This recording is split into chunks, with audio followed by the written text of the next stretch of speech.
for the night. For this episode, we have gathered some interesting people. Let's start off with an introduction. Tell us about yourself.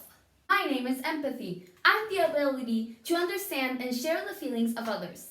Sup, I'm the partner, Human Dignity, known as the recognition that human beings possess a special value intrinsic to their humanity, and as such are worthy of respect simply because they are human beings. Hello, we are good and evil. People have different views of us and opinions. I'm good, what is morally right. And I'm evil, what is profoundly immoral and wicked. I'm social inequality, the existence of unequal opportunities and rewards for different social positions or statuses within a group of society. Greetings, I'm classism, prejudice against or in favor of people belonging to a particular social class, and a great friend of social inequality.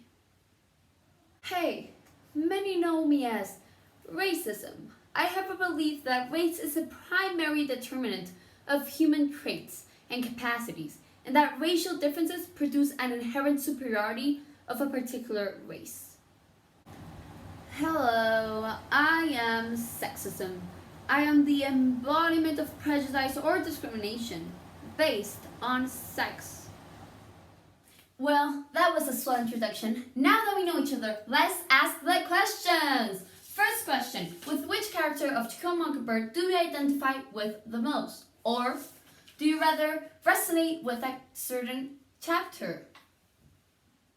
I most definitely identify with Atticus, since he is a character who is open-minded and an active practicer of empathy. I like number 11, in which he uses Mrs. Dubos's case to teach Jem a lesson, to tell him to always take in mind that others go through things and different realities we are unaware of. Oh, I agree. He basically tells him to respect others no matter their ethnicity, age, gender, and views on things. I'd say all Scout's actions are good and with pure intentions throughout the chapters. This can be highlighted when we see her innocence and naive act in chapter 15, when she breaks apart the group of men. Another example would be the first group of men who sought to warn Atticus that they had moved Tom Robinson to the Maycomb jail, though their intentions weren't that vivid. Oh, but in comparison to the second group, who built an ominous vibe around Atticus in front of the jail, one can clearly infer from Atticus' fear he had the impression that something bad or unpleasant was going to happen. They were there to harm Tom Robinson. That's why I feel more inclined to them. Oh, honey, I truly adore Aunt Alexandria. She is the embodiment of classism. She tries to instill to the kids the family honor. She thinks that families with land who have been in the same place with the same money for generations are to be considered themselves better than other families, or that they are more formidable, at least. But Scout sees the flaws in her theory by mentioning the Ewols. She says that fine folks are better because of their actions and not property. That fine folks were people who did the best they could with the sense they had, making Aunt Alexandra seem frivolous. On that topic, I resonate most with Aunt Alexandra. She follows and tries to teach to the kids gender roles, stereotypes, and the superiority of men. She criticizes Scout's boyish style and manners, telling her to be more ladylike and to subdue to men. I am afraid that this won't be the only occasion in which Scout will go through this prejudice.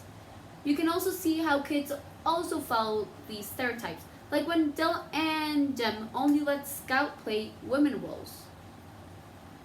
In chapter 12, it's incredible how far the prejudice goes that they have different churches for blacks and whites, yet still have the same God.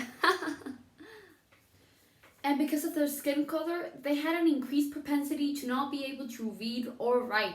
We can see how their church is in poor conditions. They even have to force people to donate to be able to help Tom Robinson's wife, since no one was able to spare change.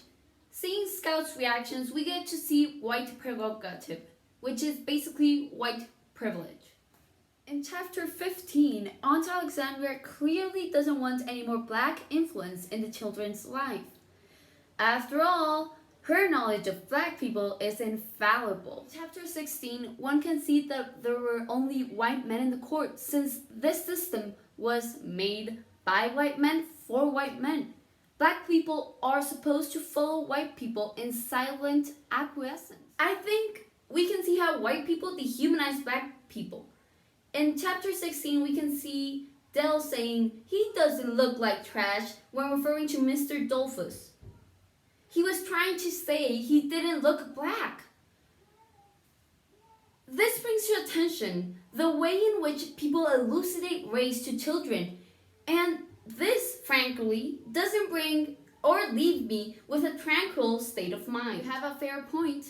In this chapter, one can see that discrimination was served to anybody who had a drop of Negro blood, like biracial kids who don't belong anywhere, and people were not trying to be subtle. Wow, you guys have really been such amazing guests and brought such amazing